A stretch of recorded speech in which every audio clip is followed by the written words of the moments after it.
मैं कृष्ण हूं।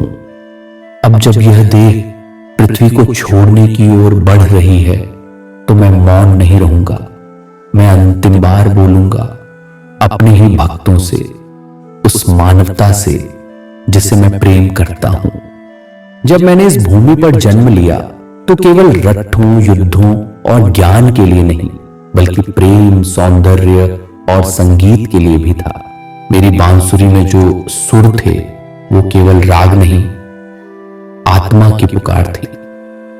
राधा से मेरा मिलन नहीं, एक चेतना की अभिव्यक्ति थी।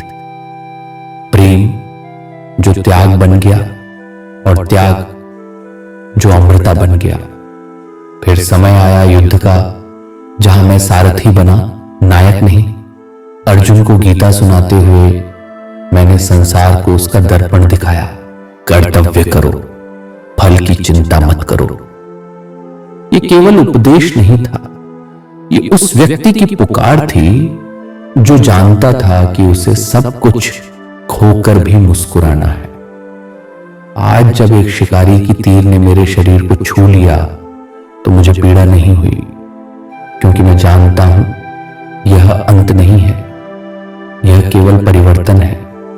जो शरीर तुम देखते हो वो समय का वस्त्र है, आत्मा अजर है, अमर है, और वही मैं हूं। मैंने कई रूप लिए, कभी माखन चुराने वाला नटखट बालक, कभी रणभूमि में धर्म का सार बताने वाला सारथी, और आज एक थके हुए यात्री की तरह मैं वापसी की ओर अग्रसर हूं।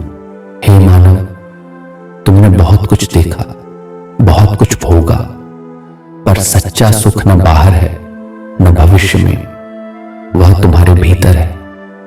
अपने कर्मों को ईश्वर की पूजा बना दो और अपने जीवन को सेवा का माध्यम।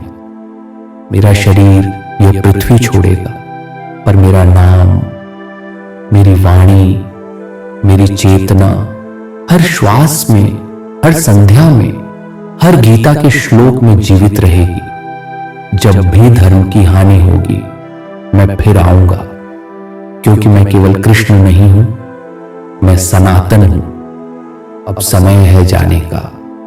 हे पृथ्वी, हे ब्रह्मांड, मेरी लीला समाप्त नहीं हुई, बस अगला अध्याय प्रारंभ हुआ है।